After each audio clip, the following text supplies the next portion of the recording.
Question is to form a complete monolayer of acetic acid on 1 gram of charcoal, 100 ml of 0.1 m acetic acid was used. Some of the acetic acid remain unabsorbed. To neutralize the unabsorbed acetic acid, 40 ml of 1 m NaOH solution was required. Question क्या कह रहा है, 1 ग्राम charcoal में अगर 100 ml of 0.1 m acetic acid को डालते हैं तो कुछ एसिटिक एसिड अनएब्जॉर्ब रह जाता है, जिसको न्यूट्रलाइज करने के लिए 40 ml of 1 m NaOH solution की रिक्वायर्ड होती है. अनएब्जॉर्ब एसिटिक एसिड के लिए इतना NaOH चाहिए. ठीक है, तो if each molecule of acetic acid occupy इतना सरफेस एरिया दिया गया है, जिसमें आपको पी का वैल्यू निकालना है और कुछ यहाँ डेटा दिया गया है. ठीक है, और ये एडवांस 2024 में पेपर 2 का क्वेश्चन है. तो आपको पहले हम क्या करेंगे, एसिटिक एसिड का मोल निकाल लेंगे. तो एसिटिक एसिड में आपको क्या सब दिया गया है, एसिटिक एसिड के लिए CH3COH के लिए आपको वॉल्यूम दिया गया है 100 ml को आप लीटर में लिखोगे तो 0.01 लीटर आ जाएगा. और इसका कंसंट्रेशन दिया गया है आपको, कंसंट्रेशन कितना है 0.5 मोल पर लीटर, एम को मोल पर लीटर में लिखते हैं. इसका नंबर ऑफ मोल्स क्या हो जाएगा, नंबर ऑफ मोल्स हो जाएगा कंसंट्रेशन इनटू वॉल्यूम, तो ये 0.5 मोल पर लीटर इनटू 0.01 लीटर, तो लीटर से लीटर कैंसिल हो जाएगा और ये आपका आ जाएगा 0.05 मोल एसिटिक एसिड. ठीक है, आ गया.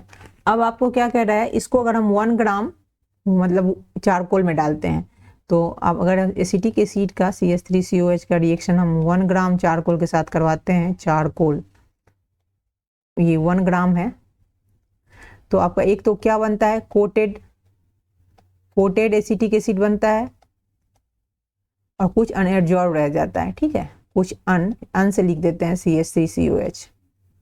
ओके, ये कितना मोल है टोटल, आपका 0.05 मोल है. ओके, अब हम क्या ये जो अनएब्जॉर्ब CH3COH है, इसको न्यूट्रलाइज करने के लिए 40 ml of 1 m NaOH solution चाहिए. तो इसको न्यूट्रलाइज वाली रिएक्शन लिखते हैं, न्यूट्रलाइजेशन रिएक्शन. तो ये CH3COH का रिएक्शन अगर आप NaOH के साथ करवाते हो तो सोडियम एसीटेट बनता है CH3CONa और H2O. तो हम क्या देख रहे हैं, 1 मोल CH3 एसिटिक एसिड के लिए कितना चाहिए, सोडियम हाइड्रोक्साइड 1 मोल चाहिए. तो ये अनएब्जॉर्ब वाला है ना, अनएब्जॉर्ब अन से लिख देते हैं, अनएब्जॉर्ब वाला एसिटिक एसिड है. तो अगर हम इतना निकाल लेंगे इसका मोल NaOH का, तो आप इसका भी मोल निकल जाएगा. तो ये कितना इसका वॉल्यूम दिया गया है, इसका वॉल्यूम आपको 40 ml दिया गया है, तो इसका आप 0.04 लीटर लिख सकते हो. और इसका कंसंट्रेशन कितना दिया गया है 1 मोल पर लीटर, 1 m है, तो इसको ऐसे लिख सकते हैं. इसका मोल कितना आ जाएगा, मोल आ जाएगा कंसंट्रेशन इनटू वॉल्यूम, तो 0.0 ये 4 कितना है 4 है ना, हाँ 4 है, ये 4 लीटर इंटू 1 मोल पर लीटर, लीटर से लीटर कैंसिल हो जाएगा, ये आपका 0.04 मोल बच जाएगा. ओके, तो ये 0.04 मोल NaOH है. तो ये भी अनएब्जॉर्ब एसिटिक एसिड कितना बचा, ये भी आपका 0.04 मोल बचा. ओके, तो ये आपका निकल गया 0.04 मोल. तो ये कितना बच जाएगा, कोटेड वाला कितना हो जाएगा 0.05 में से मगर 0.04 माइनस कर देंगे तो ये आपका 0.01 मोल हो जाएगा. इसको आप लिख सकते हो 10⁻⁻² मोल.